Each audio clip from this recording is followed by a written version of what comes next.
más que tu Espíritu Santo nos asista en este día. Que tengamos una conciencia más real de su presencia en nosotros. Padre, que cada ministro, que cada pastor, que cada hermano, hermana, Señor, que el día de hoy está delante de tu iglesia sirviendo la mesa, Señor, va a tener una conexión plena y absoluta contigo, Señor, por medio de tu Espíritu Santo. Que mientras se sirve la mesa, Señor, tú ministres a tu pueblo, que tú traigas sanidad a sus almas, sanidad a su mente, sanidad a su cuerpo, sanidad, Señor, a sus espíritus, Señor. Padre, que venga, Señor, refrigerio, Señor, a sus almas, que puedan tener una experiencia mayor de conocimiento y entendimiento de quién eres tú, Señor, de lo que tú has hecho por nosotros, Dios, para que nuestra devoción, nuestra vida cotidiana, Señor, sea más placentera y sea más íntegra para ti, Señor, porque vivimos para ti, porque somos tus discípulos, Señor. Ayuda a tu iglesia, Señor, a seguir atravesando este tiempo, Señor Jesús. Dale la sabiduría necesaria a aquellos que te han levantado para dirigir a tu iglesia, Señor, porque son tiempos difíciles que representan un reto y un desafío, Señor, para con tu iglesia. Ayúdanos, Espíritu Santo. Amén. Dios es bueno. Dios es bueno. Bien, terminamos una serie hermosa que nos animó, que nos exhortó bastante a aferrarnos a las promesas del Señor. Vimos luego un mensaje muy directo, preciso, puntual, como era Tetelestai. Esa frase, esas pocas, porque en el momento en que Jesús fue tomado, como se le conoce, de lo que es la pasión de Cristo, en las últimas 12 horas, fueron pocas las veces que Jesús llegó a pronunciar palabra alguna, desde que lo tomaron preso hasta que lo ejecutaron, hasta que murió. Esa palabra traspasa nuestras mentes, traspasa nuestras almas desde el estadio. Vamos a ver Mateo 4, versículo 18. Leo la TLA. Jesús pasaba por la orilla del lago de Galilea cuando vio a Simón, Pedro y Andrés, dos hermanos que eran pescadores. Mientras ellos pescaban con sus redes, Jesús les dijo: síganme. En lugar de pescar peces, les voy a enseñar a ganar seguidores para mí. La Reina Valera dice: les enseñaré a pescar hombres, o a ser pescadores de hombres. En ese mismo instante, Pedro y Andrés dejaron sus redes y siguieron a Jesús. El llamado que tenemos todos aquellos que fuimos redimidos por Cristo, que formamos parte de su pueblo, que somos hijos de Dios, es a ser seguidores de Jesús. Y aunque esto se tome hoy día de una manera tan superficial como decir, bueno, a mí me gusta un equipo de fútbol, a mí me gusta el Real Madrid, a mí me gustan los Yankees de Nueva York, yo sigo la Ferrari en la Fórmula 1, o sea, le dan esa connotación cuando nosotros muchas veces hoy día, por cuestiones culturales de la actualidad, usamos la palabra seguidor y lo tomamos de esa forma, como un simpatizante que tiene afinidad con algún tipo de grupo deportivo o de tendencia cultural y que forma parte de su estilo de vida, mas no define su estilo de vida. De esa forma prácticamente hoy día se define cuando tú hablas de, es que él es seguidor de tal cosa. O cuando tú ves a alguien pues, con prendas alusivas como vuelvo a poner el ejemplo de algún club deportivo del mundo, de alguna disciplina deportiva, uno dice, este le gusta, este es seguidor de tal grupo, de tal equipo. Y hasta ahí llega nomás. Pero realmente, y aquí es donde planteo la pregunta, ¿realmente esa definición es lo que Jesús quiso transmitir cuando aquí empezamos a ver que le dijo a Pedro y Andrés, uno de sus primeros discípulos, síganme? O sea, era simplemente una simpatía que le iban a anexar y añadir a sus vidas.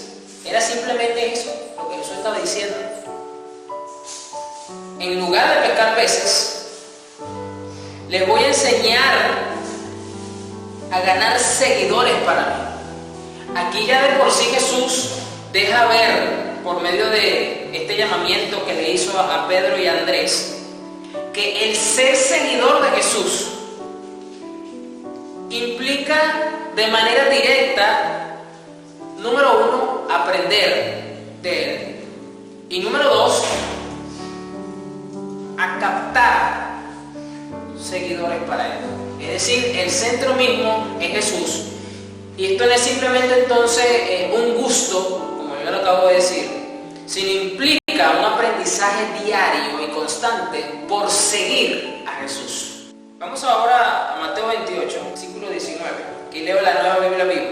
Mateo 28, 19, pues ya es un texto bastante popular y conocido ampliamente, porque Mateo reseña pues lo que nosotros hemos definido como la Gran Comisión que la Iglesia tiene a nivel general, indistintamente de las diferencias doctrinales que podamos tener, de ciertos desacuerdos teológicos que el cuerpo de Cristo pueda tener.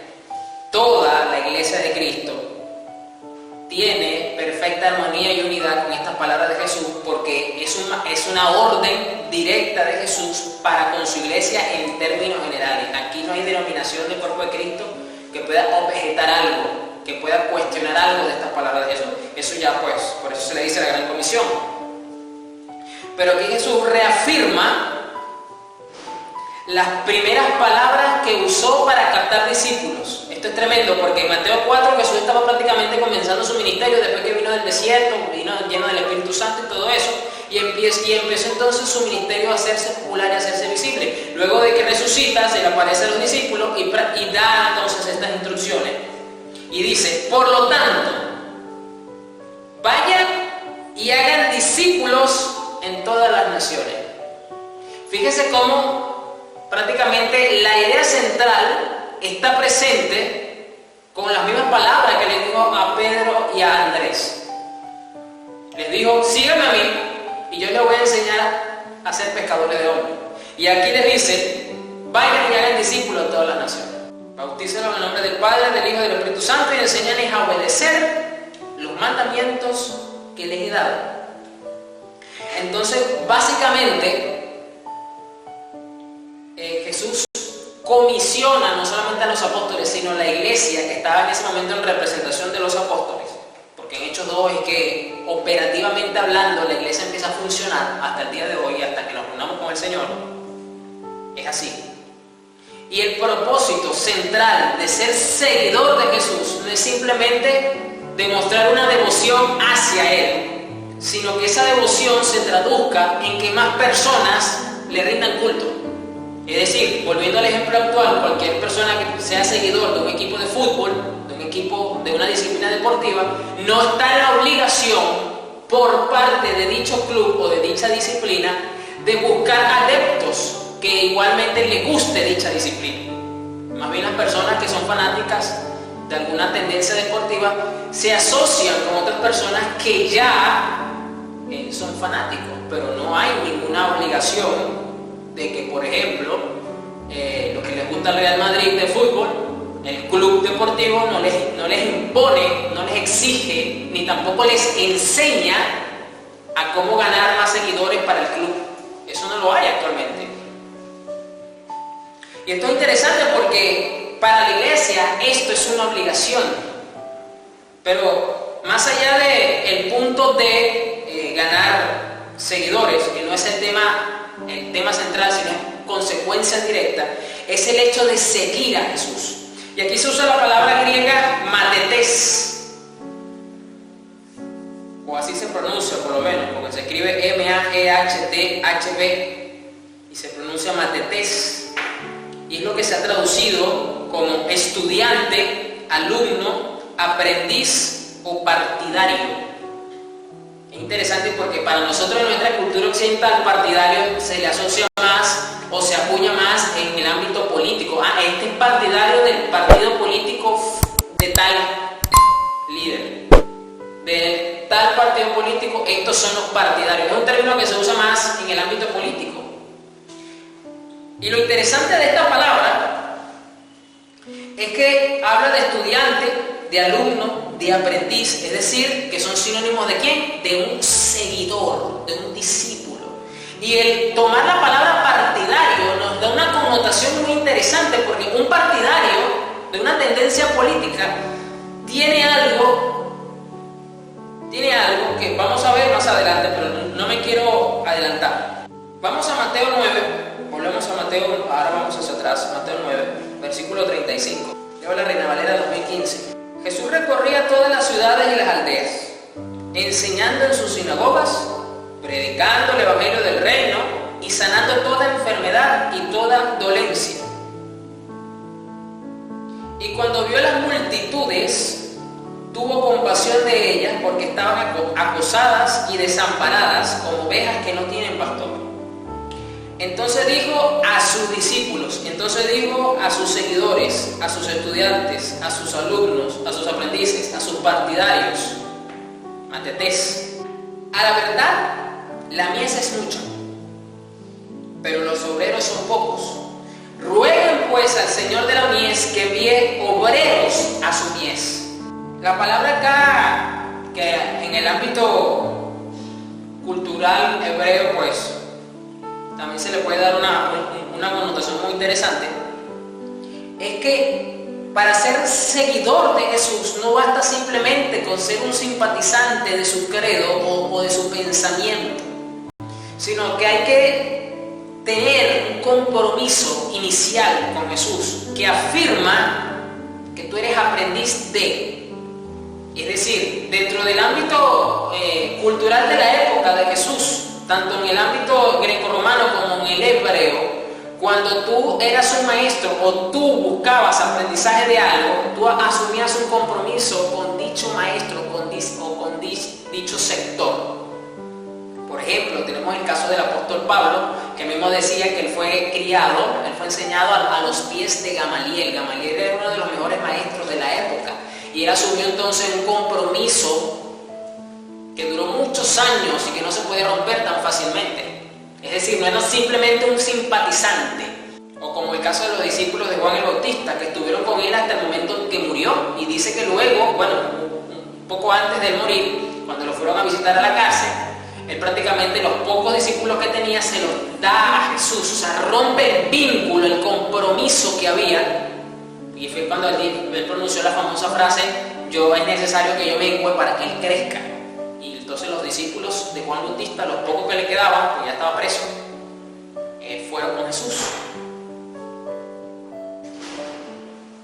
Entonces dijo a sus discípulos: a la verdad, la mies es mucha, pero los obreros son pocos. Es decir, Jesús no toma en cuenta a los simpatizantes del evangelio.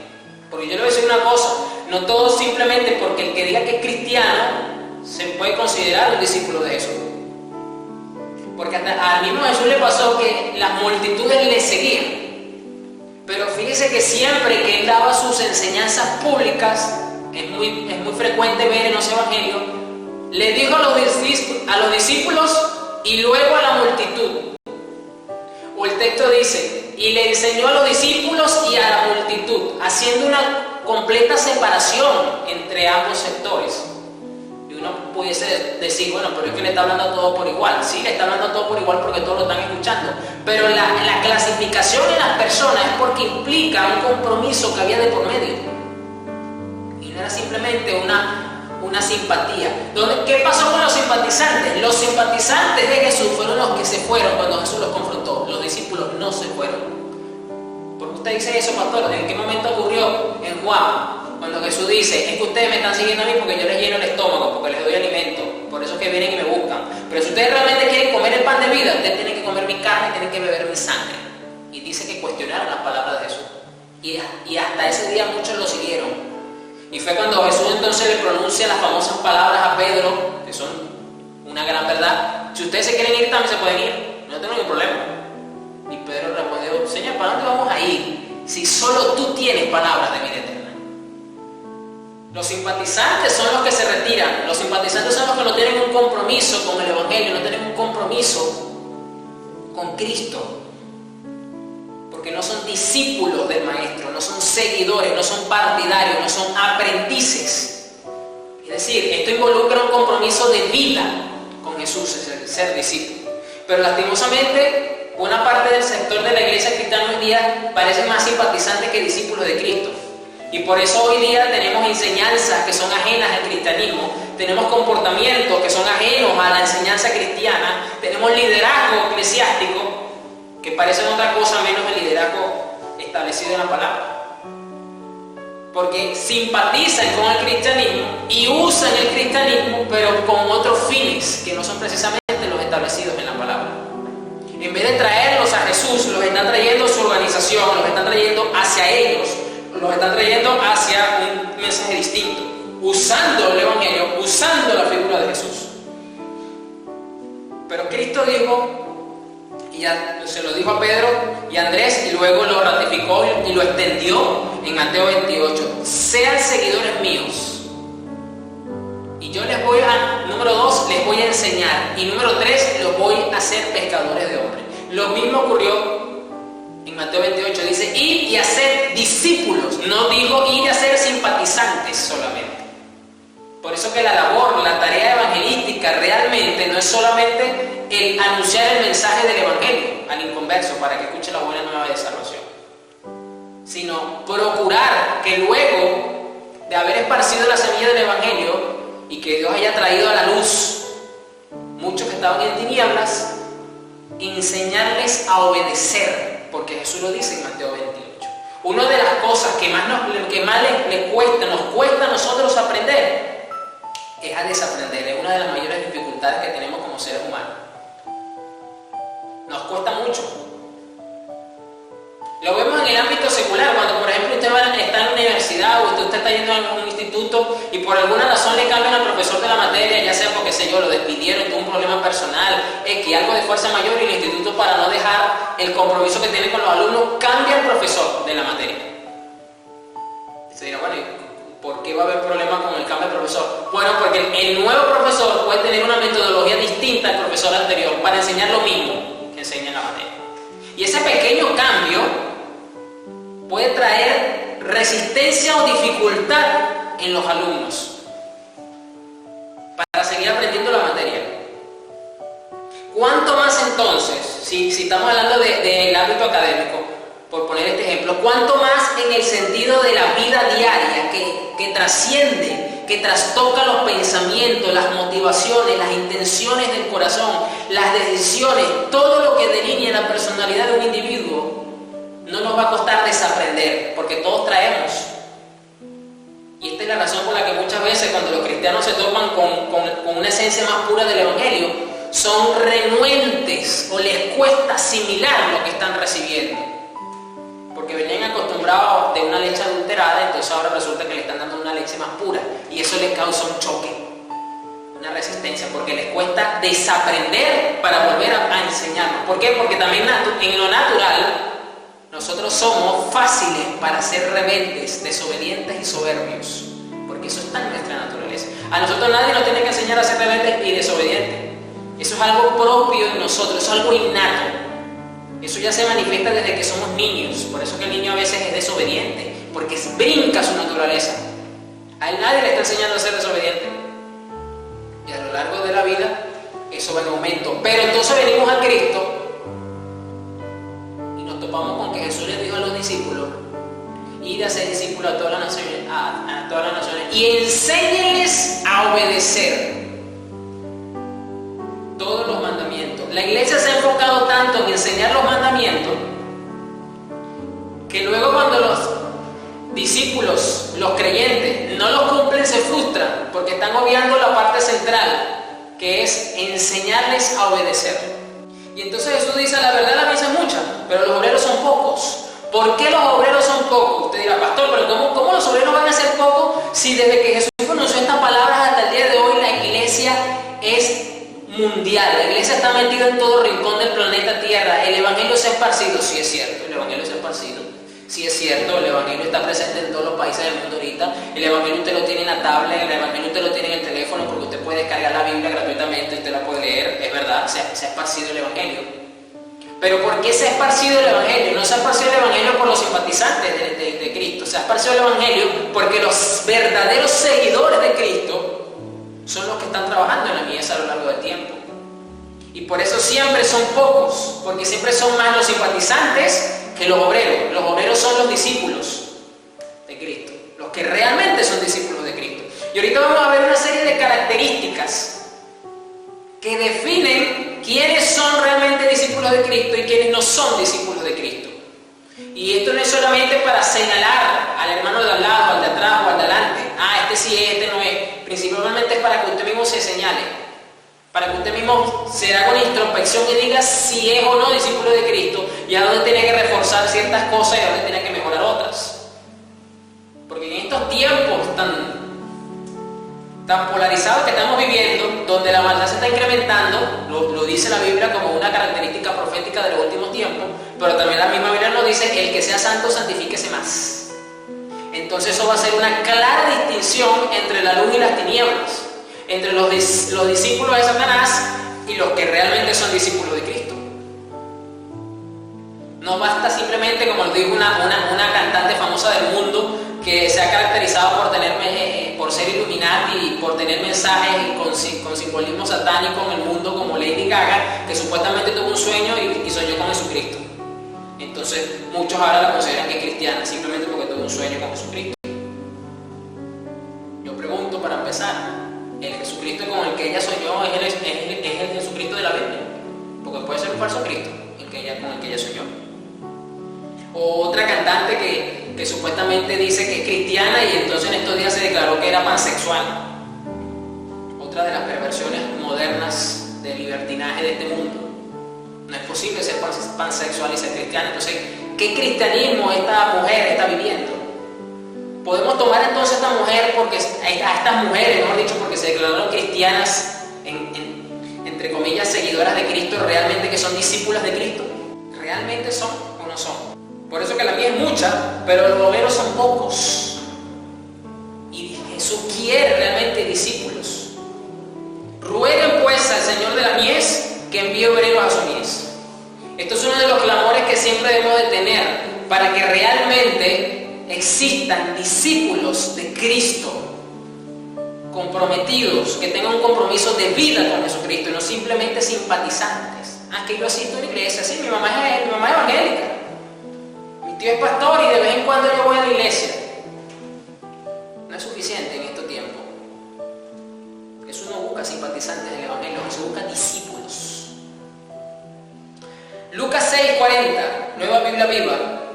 El discípulo no sabe más que su maestro, pero todo discípulo que ha completado sus estudios puede llegar a igualar a su maestro. Mire lo que dice el mismo Jesús, siguiendo enseñándonos, indicándonos que la meta de ser discípulos de Cristo es que lleguemos a igualarlo a Él. Es una meta que está bastante alta, tiene un parámetro bastante alto, porque en el mismo apóstol Pablo, que para toda la cristiandad es un referente, es un ejemplo y nos inspira, llegó a llegar a la altura de Jesucristo. Pero Jesús nos dice que todo discípulo que ha logrado completar sus estudios puede llegar a ser igual a su maestro. Yo siempre he dicho que nosotros como cristianos, como verdaderos discípulos de Jesucristo, no podemos perder la actitud de humildad, porque el día que dejamos de tener la actitud de humildad, dejamos de aprender, y si dejamos de aprender, dejamos de crecer. Y un discípulo de Cristo siempre está en constante aprendizaje de Él, porque Él se comprometió en enseñarnos. Y nunca vamos a ser superiores a Jesús. Él mismo lo dice, el discípulo no sabe más que su maestro. Pero todo discípulo que ha completado sus estudios puede llegar a igualar a su maestro. Una meta bastante alta para todos los creyentes. Pero podemos invertir el tiempo que nos queda de vida en parecernos a Jesús, en recibir de sus enseñanzas. Y ahí mismo en Lucas 6, unos versículos más abajo, versículo 43, dice: ningún árbol bueno da fruto malo, ni ningún árbol malo da fruto bueno. Cada árbol se conoce por el fruto que produce, y de los espinos no se pueden recoger higos, ni de la zarza se cosechan uvas. El hombre que es bueno hace bien porque en su corazón tiene un tesoro de bondad, Pero el que es malo hace el mal, porque eso es lo que llena su corazón. De lo que abunda en su corazón es de lo que habla la boca. Si tomamos en cuenta que Jesús está hablando de contexto, que ahí no existían los capítulos, no existían los versículos, eso se introdujo después para que a nosotros se nos hiciera fácil aprender la escritura. Y tomamos en cuenta el versículo 40, que ya lo dije antes, de que Jesús dice que los discípulos que completan su aprendizaje igualan a su maestro. Y lo miramos, lo pegamos con estas palabras que luego Jesús dijo. Lo que está diciendo es que el que es verdaderamente un discípulo va a dar un fruto bueno, agradable, y que se reconoce entonces a los que son verdaderos discípulos y no simpatizantes por el fruto que dan. Un simpatizante es posible que dé un fruto negativo. Un simpatizante va a dar un fruto contrario, porque simplemente es eso, es un simpatizante. Jesucristo habla entonces de que sus discípulos están llamados a producir un fruto bueno. Que una de las cosas que caracteriza a los que realmente son discípulos es el fruto que dan. De esa forma muestran el alimento que están recibiendo, la enseñanza. Porque así como un árbol está arraigado y cimentado en la tierra, y hay árboles que tienen unas raíces enormes, usted se puede sorprender de las raíces tan grandes que puede tener un árbol. Por lo menos el coco es un árbol que dicen que, así como usted lo ve que es alto el árbol de coco, igualmente es profunda la raíz que tiene. Y que por eso es uno de los árboles que son capaces de soportar tormentas impetuosas enormes, tornados. Se pueden doblar, claro, pueden perder ramas, frutos, pero no son desarraigados de su posición.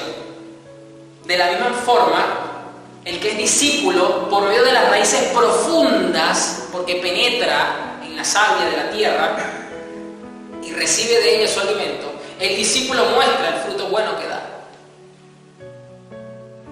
Es tremendo lo que Jesús está diciendo acá. Pero eso es en la medida en la que el discípulo, por medio del compromiso que asumió de vida, va recibiendo esta savia espiritual. Ahora bien, ahora vamos a ver hoy, en esta primera parte, algunas características de un discípulo de Cristo. No de un simpatizante, sino de los que realmente Jesús dijo: síganme a mí y yo les voy a enseñar, y aparte les voy también a explicar cómo convertir. Por eso que Jesucristo da esa orden en Mateo 28, porque ya les había enseñado a los apóstoles desde el Mateo 4 lo que implicaba ser seguidor de Él y el cómo ganar seguidores para Él. Vamos a ver 5 características de lo que implica ser un discípulo de Cristo, y los que realmente son discípulos de Cristo y que evidentemente no son, obviamente, simpatizantes del Evangelio, de los que son solamente simpatizantes del Evangelio. Lucas 14:25, leo la TLA. Una gran cantidad de gente caminaba con Jesús. Fíjese, era normal ya para Jesús, era común que una gran cantidad de gente lo siguiera hasta este punto. De pronto, Él se volvió y les dijo: si alguno de ustedes quiere ser mi discípulo, escuche, fíjese como primero el mismo apóstol Lucas, como se lo dije al principio, clasifica a esta gran multitud de personas. Simplemente eso, una cantidad de gente, dice esta versión. Pero luego se volvió a esa cantidad de gente y el mismo Jesús le dice: si ustedes quieren ser mi discípulo. El mismo Jesús hace una separación. Aquí viene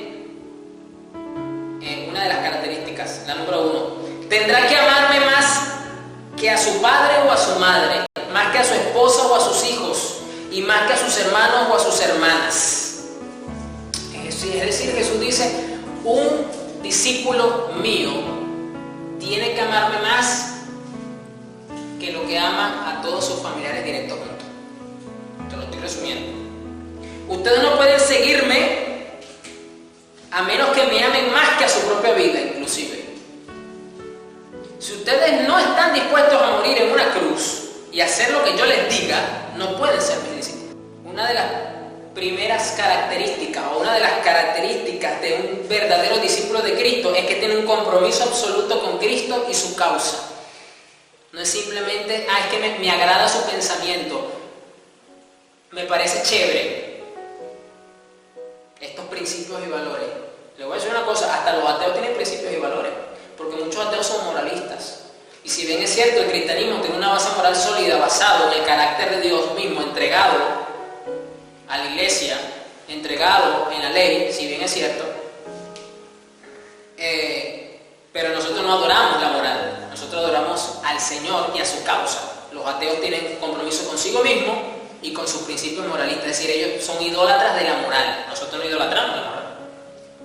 Y ahí la diferencia. Y luego continúa diciendo Jesús: si alguno de ustedes quiere construir una torre, ¿qué es lo primero que hace? Pues se sienta a pensar cuánto va a costarle, para ver si tiene suficiente dinero. Porque si empieza a construir la torre y después no tiene dinero para terminarla, la gente se burlará de él. Todo el mundo le dirá: qué tonto eres. Empezaste a construir la torre y ahora no puedes terminarla. ¿Qué hace un rey que solo tiene 10.000 soldados para defenderse de otro rey que lo va a atacar con 20.000?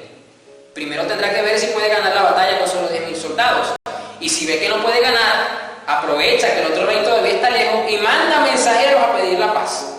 Es decir, trata de hacer un acuerdo político para no llegar a la guerra.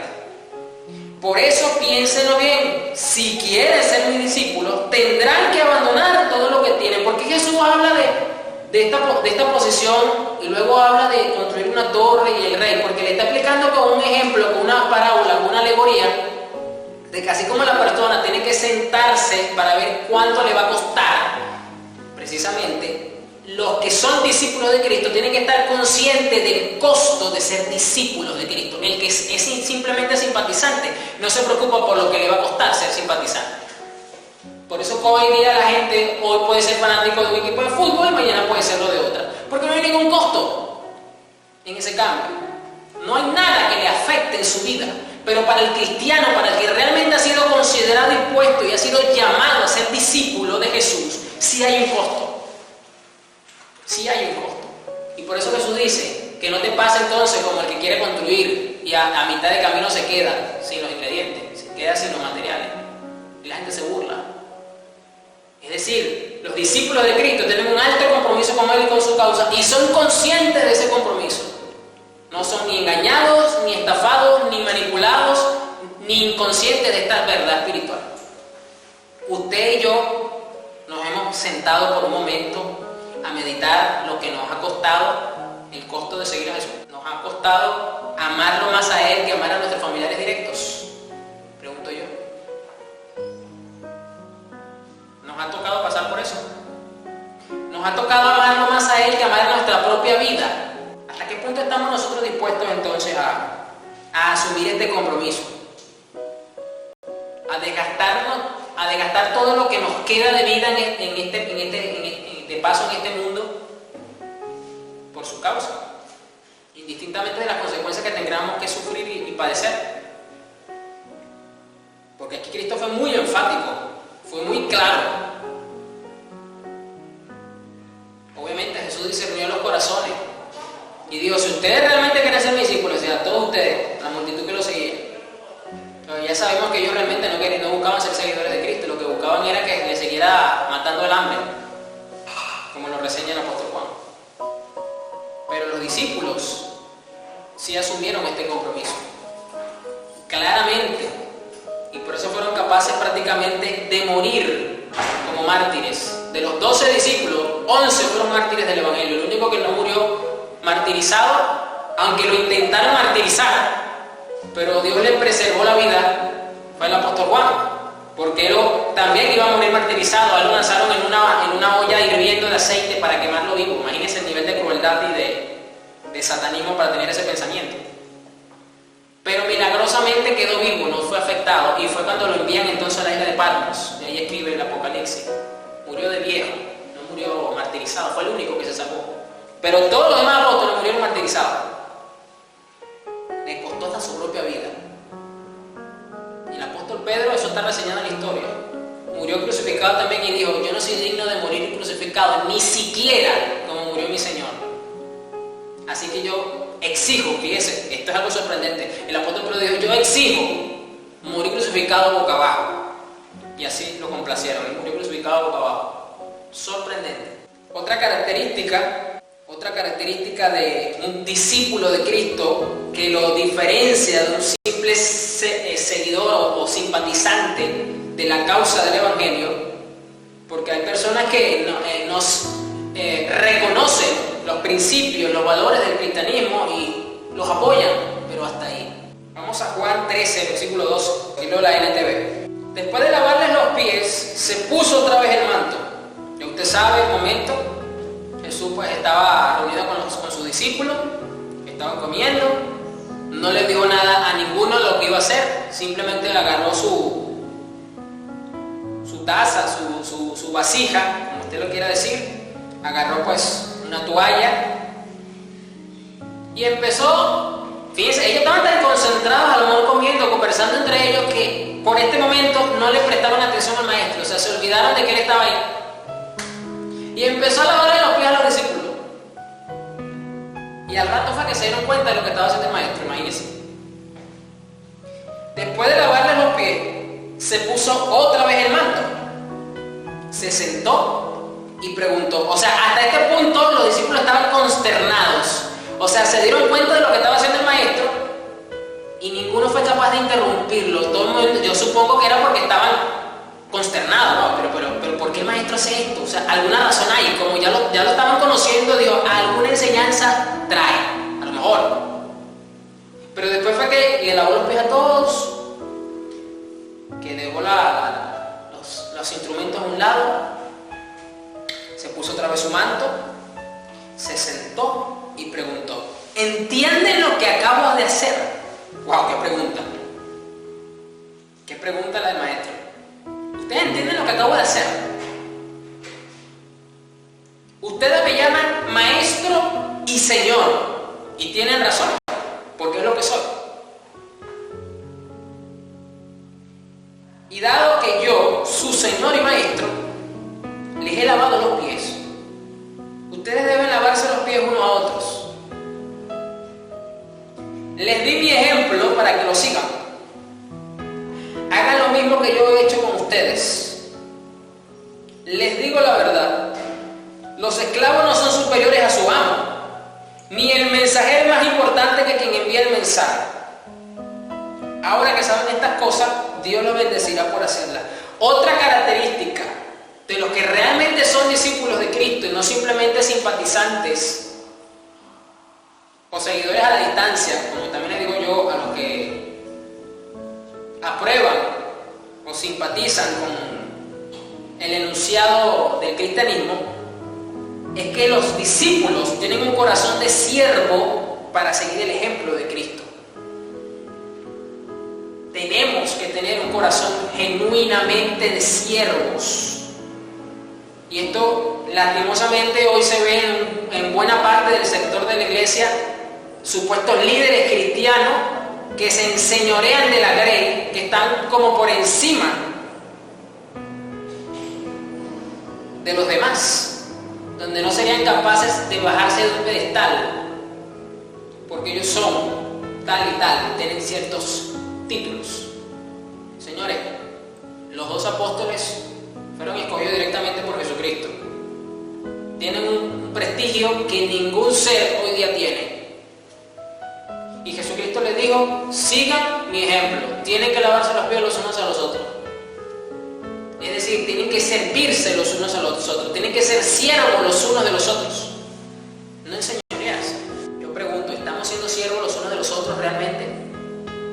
¿Estamos teniendo la humildad para lavarnos los pies los unos a los otros? ¿Sabe dónde yo veo esto? Entre los apóstoles.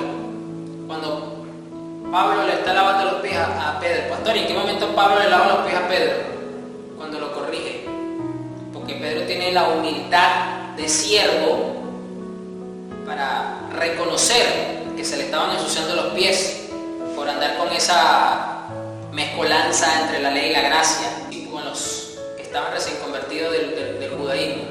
Y Pablo lo confronta en Gálatas 2. Pedro tuvo la humildad. Wow, si fallé, me equivoqué. eso que la famosa postura de la infalibilidad papal del catolicismo romano es falsa desde un principio, porque ellos dicen que el Papa es infalible, no se equivoca. Ellos son los sucesores de San Pedro, pero Pedro se equivocó. O sea, Pedro sí se puede equivocar, pero los papas católicos romanos no se pueden equivocar. Más o menos explícame eso. Tremenda incoherencia. Entonces, tal cosa es falsa. No existe tal cosa como una supuesta infalibilidad papal. Pero lo triste de esto es que hoy día pareciera haber infalibilidad pastoral en algunos sectores de la iglesia. Porque entonces, libre Dios que se le haga alguna observación o alguna corrección a algún pastor hoy día en alguna organización o ministerio, porque se le levanta el infierno en contra de la persona que hizo eso. No tienen un corazón de siervo. Un discípulo de Cristo no actúa de esa forma. Esto fue tan confrontador en este momento que Jesús le lavó los pies, que precisamente el apóstol Pedro le dijo: no, Señor, ¿cómo tú me vas a lavar los pies a mí? No, yo soy el que te tengo que lavar los pies a ti. No es posible. ¿Y qué le dijo Jesús? Pedro, si yo no te lavo los pies, no vas a tener parte conmigo. Ah, bueno, entonces si es así, enjabóname completo. Me hubiese dicho, me pongo el traje de baño para que me bañe. Láveme, échame champú, acondicionador, cepíllame los dientes, lo que usted quiera. No tengo problema. Hasta el mismo Pedro lo entendió. Pero hoy día no vemos esto. No vemos realmente corazones de siervos. Más bien vemos a los que tienen corazón de siervo siendo manipulados y abusados dentro de muchas iglesias cristianas. Y se hieren los corazones de esos hermanos. ¿Y usted cree que Jesús está contento con eso? A Jesús no le agrada que traten así a sus discípulos. Recuerda lo que dijo Jesús: sería mejor atarse una piedra en el cuello y lanzarse a un río que ponerle una piedra de tropiezo a uno de mis pequeños. Lastimosamente, los tropiezos hoy día dentro de la iglesia cristiana para muchos creyentes vienen precisamente de parte de otros creyentes o del liderazgo de muchas iglesias. Esa es la triste verdad sobre esto, porque no tienen corazones de siervo. Vamos a ver otra característica. Tercera característica de aquellos que son llamados a ser discípulos de Cristo y que están siendo formados como seguidores de Cristo y no simplemente como simpatizantes del Evangelio. Juan 8:31, aquí leo la Nueva Biblia Viva, dice: entonces Jesús les dijo a los judíos que creyeron en Él: si ustedes se mantienen obedientes a mis enseñanzas, serán de verdad mis discípulos.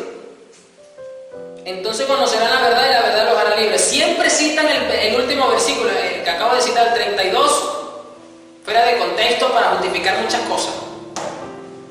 El famoso conocerán la verdad y la verdad los hará libres.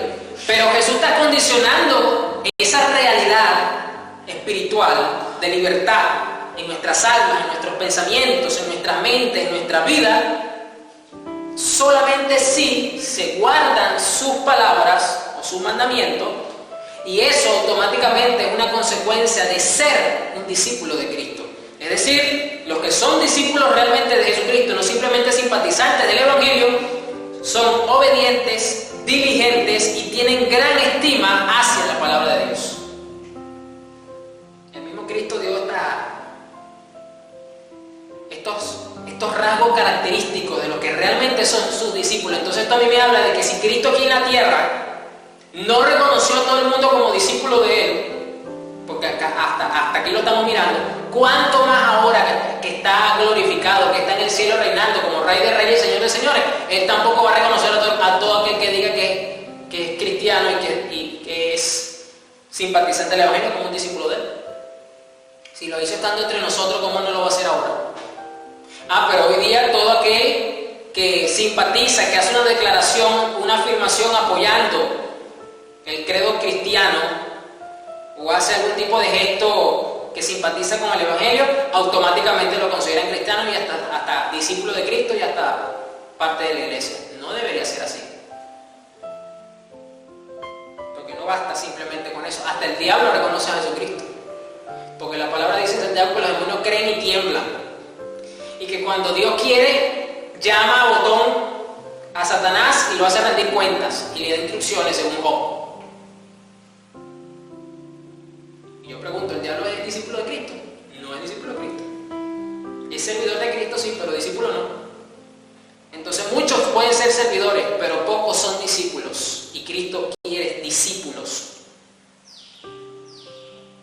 Hasta el diablo es servidor. Se lo dijo cuando lo tentó. Te recuerdo que solo a tu Dios adorarás y solo a Él servirás. Eres un servidor, Satanás. No se te olvide. Entonces Jesús le dijo a los judíos que creyeron en Él: si ustedes se mantienen obedientes a mis enseñanzas, es decir, no simplemente basta con obedecer hoy y no obedezco más nunca. ¿Ves? Por eso Jesús le dijo a los discípulos en Mateo 28: y enséñenles a obedecer todos mis mandamientos. Es decir, que aprendan a ser constantes en mis mandamientos.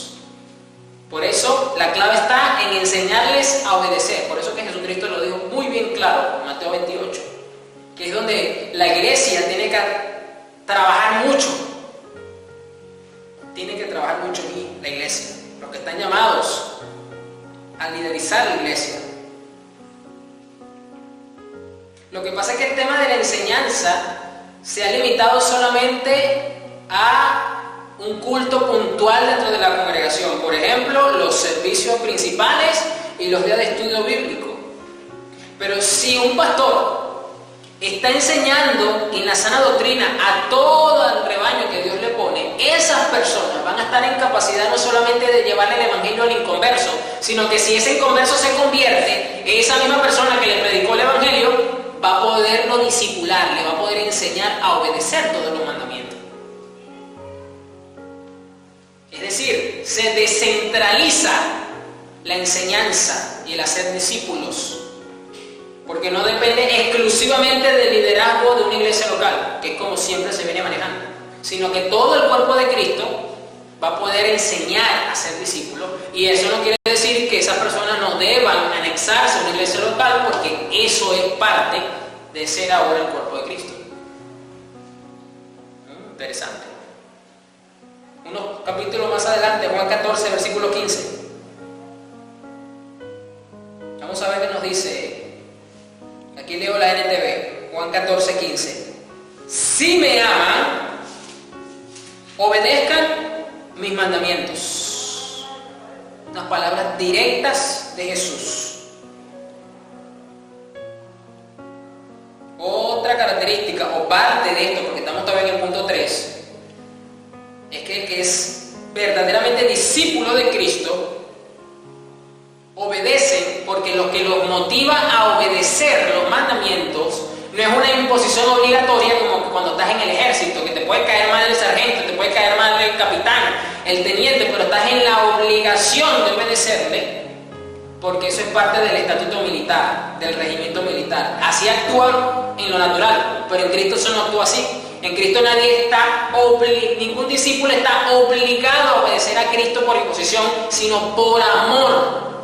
Porque hemos sido personas regeneradas, hemos sido personas que ahora estamos eternamente agradecidas con nuestro Salvador. Y eso nos hace amarle y contemplarle, y como resultado de nuestro amor le obedecemos. Por eso ningún verdadero discípulo obedece a Cristo por obligación militar, le obedece por amor. Y ese amor es tan grande que se compromete hasta las últimas consecuencias con ese amor. Es decir, se compromete a obedecerle. Juan 15, un capítulo más adelante, versículo 10. Cuando obedecen mis mandamientos, permanecen en mi amor. Así como yo obedezco los mandamientos de mi Padre y permanezco en su amor. Les he dicho estas cosas para que se llenen de mi gozo. Así es, desbordarán de gozo. Los verdaderos discípulos de Cristo tienen un deleite, o como lo dice la palabra acá, tienen un gozo que no depende de las circunstancias que puedan estar atravesando, o de las dificultades propias del mundo en el que estamos, o de las aflicciones que Cristo dijo que íbamos a tener en el mundo. No depende de eso, sino depende precisamente de la retroalimentación entre la obediencia y el amor que le tenemos a nuestro Señor por ser su discípulo. Es decir, como amamos a Dios por sobre todas las cosas, porque tenemos ese alto compromiso con Él, como ya lo vimos en el primer punto, eso nos lleva a obedecerle por amor, y a su vez la obediencia nos permite fortalecer el amor que tenemos hacia Él, porque nos permite conocerle mucho más. y entonces nuestro amor crece. Entonces es un ciclo, amor, obediencia, amor, obediencia. Es como el ciclo hidrológico del agua. Que la lluvia, el agua está en las nubes, cae hacia las cuencas marítimas y de agua de la tierra, y el sol la hace otra vez subir por medio de la evaporación, y el ciclo se repite hasta que el Señor quiera que se repita. Pues de la misma forma, amor, obediencia, amor, obediencia, amor, obediencia con nuestro Señor. Y de esa forma permanecemos en su amor. De esa forma demostramos que somos discípulos, porque los que son simpatizantes no tienen este ciclo en su vida. No lo tienen. Es cuestión de tiempo de que el simpatizante se aleje, como le pasó a Jesús cuando estaba todavía entre nosotros en su primera venida. Por eso que cuando obedecemos su mandamiento, permanecemos en su amor, así como yo obedezco los mandamientos de mi Padre y permanezco en su amor. Les he dicho estas cosas para que se llenen de mi gozo. Y este ciclo, así como el ciclo hidrológico, permite que la vegetación, permite que la agricultura sea de provecho para el ser humano, indistintamente de los cristianos y de los impíos. Todos se benefician de la agricultura. Este ciclo de amor y obediencia en el cristiano le produce el fruto del Espíritu que Gálatas habla, que Pablo nos dejó descrito, y nos llena entonces de gozo. Y a pesar de las circunstancias, y a pesar de las dificultades, aflicciones, necesidades que podamos tener, estamos en gozo. O sea, no nos acongoja, no nos entristece, no nos amarga, no nos frustra las circunstancias, porque no tiene la influencia en nuestra vida. Puede ser algo temporal y momentáneo, pero luego vuelve otra vez la fuerza del fruto a resaltar en nuestro carácter, y se nota. Por eso que usted puede encontrar cristianos, usted escucha testimonios tremendos, por eso que usted en la Biblia ve a un Pablo y a un Silas encarcelados en el cepo adentro, cantando alabanzas a la medianoche. ¿Cómo usted se explica eso? ¿Cómo usted se explica que Pablo enseñe desde la cárcel: mi Dios pues suplirá todas las cosas conforme a sus riquezas en gloria en Cristo Jesús, y todo lo puedo en Cristo que me fortalece, si estaba preso cuando él escribió eso? Y le voy a decir una cosa, la característica de esa carta de Pablo es que se conoce como la carta del gozo. Imagínese usted, así se conoce esa carta. La carta del gozo. ¿Por qué? Porque había un amor en Pablo, que esto lo hacía obedecer, y el ciclo estaba allí siempre. Sí, siempre estaba allí el ciclo. Interesante. Cuarta característica, Juan 13:34. Capítulos más atrás, y sigo leyendo la NTV. Juan 13:34. Así que ahora les doy un nuevo mandamiento: ámense unos a otros, tal como yo los he amado. Ustedes deben amarse unos a otros, tal como yo los he amado. Ahí está. No está fácil, porque Jesucristo fue una persona desinteresada en el sentido de que no hubo egoísmo, todo lo contrario, dio su vida en rescate por muchos, para pagar la deuda del pecado que había, para redimir a su pueblo. Es decir, no puede haber egoísmo alguno para sacar provecho, y esto es algo que se ve hoy día muchas veces, que bueno, yo busco juntarme con ciertos hermanos en la fe, con ciertos pastores, hacer relaciones para sacar un provecho personal. Eso no es amor, eso es egoísmo. Y Pablo también dice en 1 Corintios 13 que el amor no es egoísta. Que si bien es cierto, nos podemos beneficiar de ciertas relaciones, pero ¿cuál es tu motivación a la hora de acercarte a un hermano? ¿Son simplemente buscar un beneficio personal? Yo pregunto, ¿esa es la motivación que tú tienes para acercarte a un hermano?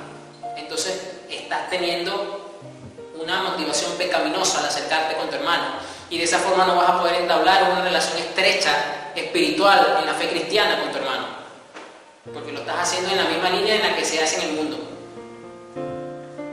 No hay una sinceridad genuina de tu fe hacia para con el hermano. Ámense unos a otros tal como yo los he amado. Ustedes deben amarse unos a otros. Deben, es un deber, es un mandamiento, no es algo opcional. Esta es la típica cuando, por ejemplo, porque somos seres humanos, es normal que hayan roces, que hayan diferencias, porque y los caracteres no son iguales y empiezan a haber esos roces en las iglesias, en los tratos, por diferentes razones. Entonces, si el hermano se sienta por el lado derecho y en ese lado está la puerta, el otro hermano va a preferir darle la vuelta a la iglesia con tal de sentarse al otro lado de la iglesia, para no toparse con el hermano o con la hermana. Eso es muy típico. El amor que tengan unos por otros, escuchen, será la prueba ante el mundo de que son mis discípulos. Si usted se ha preguntado cómo le demostramos al mundo que somos discípulos de Cristo, y usted empieza a decir, bueno, porque predicamos el Evangelio, porque decimos gloria a Dios, aleluya, porque en mi carro le puse el pescadito atrás, porque uso una camisa, o qué sé yo, en mi teléfono tengo de fondo un versículo bíblico, entonces lo ven, X, qué sé yo. Nada de eso dice Cristo que le va a servir al mundo para decir que tú eres discípulo de él. Cristo dijo que el mundo va a ver la prueba, el mundo prueba si realmente tú eres discípulo o no de Cristo. El mundo te prueba, a ver. ¿Y cómo el mundo va a saber que tú eres o no discípulo de Cristo? Y si no eres un simpatizante más o eres un seguidor más. Por el amor que se tienen los unos por los otros. Y este amor tiene características puntuales. 1 Corintios 13 es la mejor forma de calibrar el amor que tenemos los unos por los otros. 1 Corintios 13, del 4 al 7. Métase ahí y vea. Otro ejemplo sencillito. Estás orando por algo, por una provisión en particular, y hay otro hermano que también está en una situación parecida a la tuya, y él recibe una respuesta más rápido que tú, y tú tienes más tiempo orando por él que tú.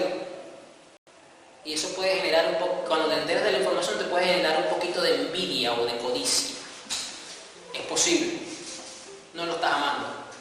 Porque la palabra dice en 1 Corintios 13 que el amor no es envidioso.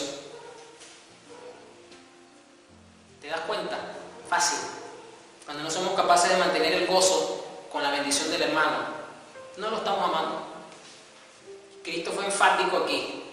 Si el mundo los reconoce a ustedes que son discípulos míos, ¿cómo yo no los voy a reconocer? Ustedes no son discípulos míos. Le estoy dando el mandamiento. Esto no es algo opcional. Ahora bien, que usted no tenga los mismos niveles de confianza con todo el mundo, eso es otro tema. La confianza no tiene nada que ver con el amor. El que usted no es su hermano no quiere decir que usted le tenga que brindar toda la confianza plena. Claro que no. Porque los mismos discípulos tenían grados de confianza distintos. Tenían grados de confianza. ¿Por qué? Por la relación estrecha que había con el maestro. Pedro y Andrés, o Jacobo creo que era el otro, estaban cuando Jesús se transfiguró allá. Pero Juan tenía una particularidad. Juan era el único discípulo que se le podía recostar en el pecho al maestro. Eso usted no lo ve que lo hacía más nadie. Y cuando Jesucristo dijo en la última cena, uno de ustedes me va a entregar. Dice Pedro que le dijo a Juan, mira, pregúntale al maestro quién es. Hasta el mismo Pedro se dio cuenta, dijo, no, vamos a decirle a Juan, porque como Juan es más íntimo con el maestro, es mayor confianza, que le pregunte a él, y a lo mejor él sí se lo dice, pero Juan no lo dice a nosotros, y yo me encargo. Yo me encargo después de quién es ese muérgano que va a entregar al maestro. Pero no se le fue dicho a Juan. El mismo Jesús dijo, el que moja el pan conmigo, ese no hizo falta. El mismo Jesús lo dijo. Pero sí estamos llamados a amarnos unos a los otros. Primera de Juan 2, versículo 6. Entonces esta cuarta característica es que los que son verdaderamente discípulos de Cristo manifiestan y crecen en el amor de Dios hacia los demás, hacia el prójimo, hacia los hermanos. Y yo le voy a decir una cosa, si nos cuesta amar a los hermanos que forman parte de nuestra iglesia local, con la que tenemos una hermandad, con la que compartimos la misma fe, y nos cuesta amar a ese, ¿cómo vamos a salir y vamos a pretender amar al vecino que es impío? Que es santero, que es brujo, que es ateo, qué sé yo, es una hipocresía. ¿Cómo tú le demuestras el amor al vecino? Al extraño, al impío, al inconverso. Cuando te cuesta amar al que tiene tu misma fe. Es un acto de total hipocresía. Y yo le voy a decir una cosa, tenemos que librarnos de la hipocresía. Y le voy a dejar de tarea entonces que escuche el mensaje de del estudio bíblico de la fiesta judía de los panes sin levadura para que entiendan mejor el tema del pecado, la hipocresía y la levadura, que estamos llamados a salir de ella, de quitarnos la levadura. 1 Juan 2, versículo 6. El que dice que permanece en Dios debe vivir como vivió Jesús. Mis estimados hermanos, no les estoy escribiendo un nuevo mandamiento, sino el que han tenido desde el principio. Es decir, Juan le está diciendo, esto no es nuevo lo que les estoy escribiendo. Esto es algo que ustedes saben que está desde un principio, desde el inicio. Este mandamiento antiguo es el mensaje que ustedes ya han oído. Por otra parte, les estoy escribiendo este mandamiento nuevo que de hecho ha sido demostrado en la vida de Jesús y en la de ustedes. ¿Cuál es este mandamiento? Podemos ver el efecto del nuevo mandamiento, porque la oscuridad está llegando a su fin y ya brilla la verdadera luz. ¿Cuál es esa luz?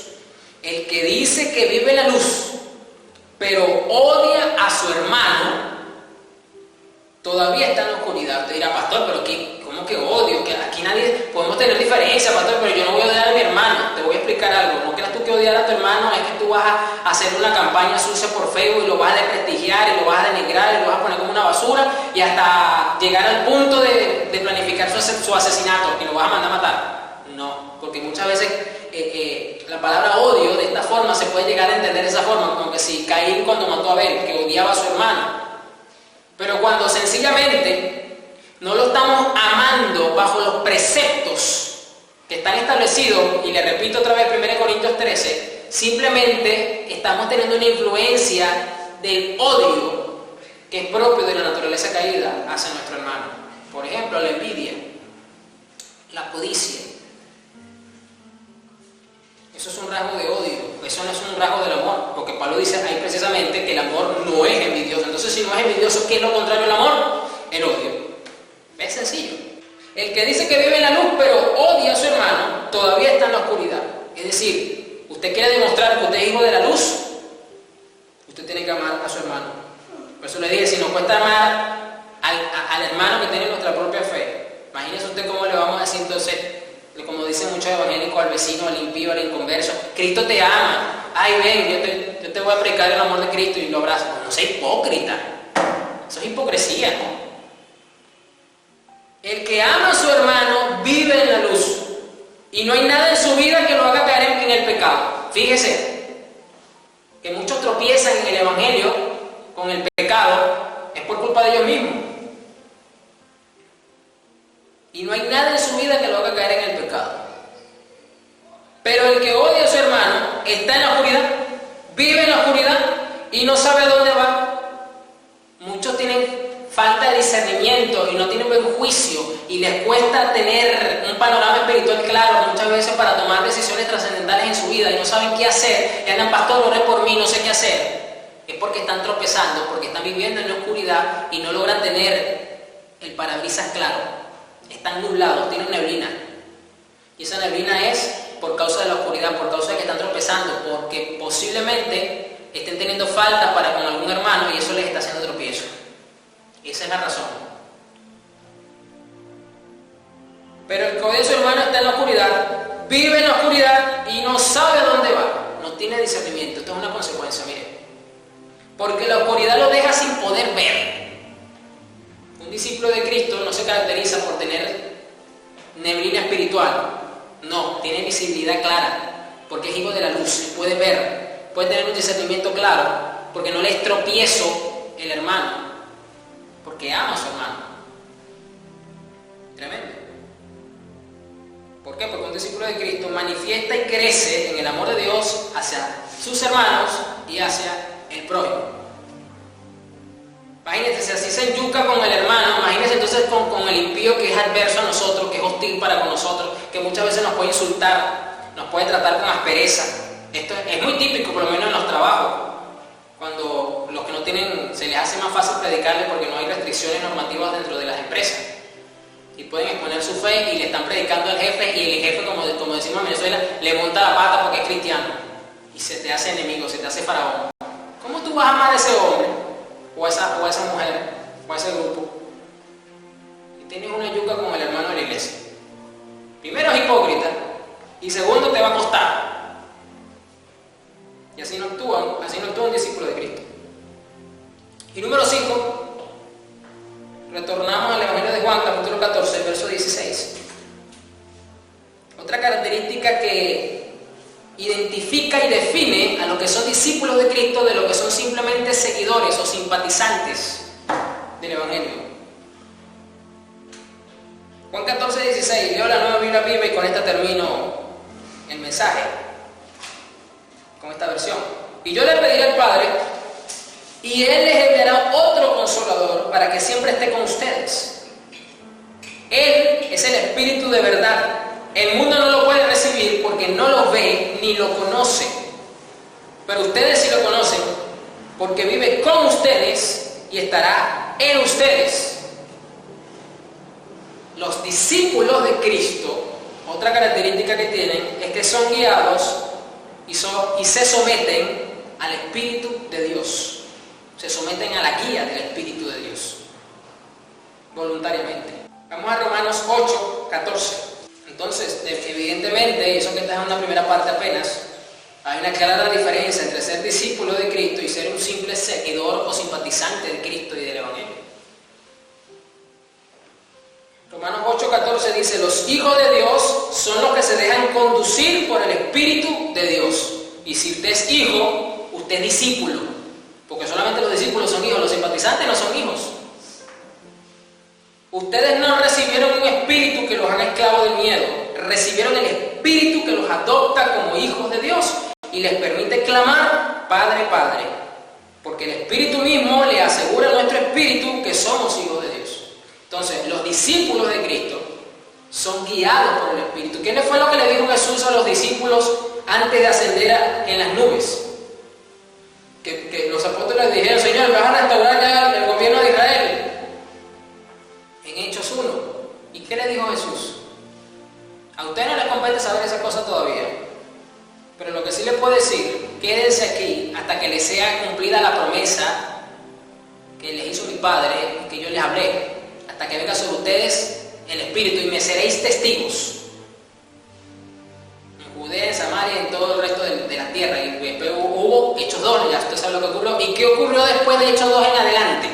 Usted puede ver a lo largo del libro de Hechos cómo el Espíritu Santo fue dirigiendo a los apóstoles, entendiendo que, wow, mira, ellos se dieron cuenta por medio del Espíritu, el cumplimiento profético de muchas cosas en la vida de Jesús. Se dieron cuenta también que el llamamiento de los gentiles de predicar el Evangelio también era cumplimiento profético. Empezaron a tener normativa apostólica en acuerdo con el Espíritu Santo. Lo vemos en el primer concilio apostólico en Hechos 15, por ejemplo. ¿Por qué? Porque todo fue de la mano de la alianza del Espíritu Santo, porque así actúan los que son discípulos de Cristo. Y muy posiblemente a muchos les esté costando ser guiados por el Espíritu, porque no se están sometiendo al Espíritu o porque se les está siendo estorbados por algo y no logran discernir la guianza del Espíritu en sus vidas. Así que vamos a orar, porque tenemos que continuar siendo discípulos de Cristo, asumir realmente un compromiso con Él, con su causa, ser partidarios, líderes comprometidos. Esto es tremendo porque Simón el Celote, uno de los apóstoles de Jesús, era un revolucionario político de la época que andaba buscando de lanzar un golpe de estado a Roma para quitarse el yugo de encima. Y Jesús lo toma como discípulo, es decir, el compromiso y el impacto que tuvo Jesús fue mayor que el ideal político que Simón tenía con los celotes. Y dejó ser un celote, pero le quedó el refrán como el apóstol Simón el Celote, porque fue mayor su causa. Señor, te damos las gracias. Padre, bendice a tu pueblo, Señor. Padre, que ellos tengan una conciencia más clara de lo que es ser discípulos tuyos. Que tú puedas afirmar cada una de estas verdades para que ellos sean seguidores de ti, Señor, comprometidos, con corazones de siervos, Señor.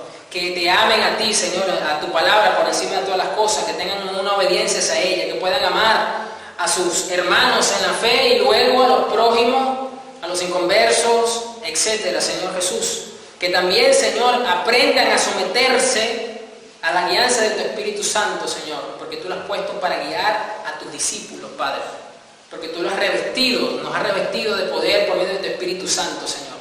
Padre, bendice así a tu iglesia. Bendice, Señor, a tu pueblo. Que dejen de tener una actitud de simpatizante para que asuman realmente, si tú los has llamado a ser discípulos, a ser, Señor, discípulos tuyos, Señor, en estos tiempos, Padre. En el nombre de Jesús, Señor, bendícelos así, Señor. Ayúdales en su necesidad, Padre.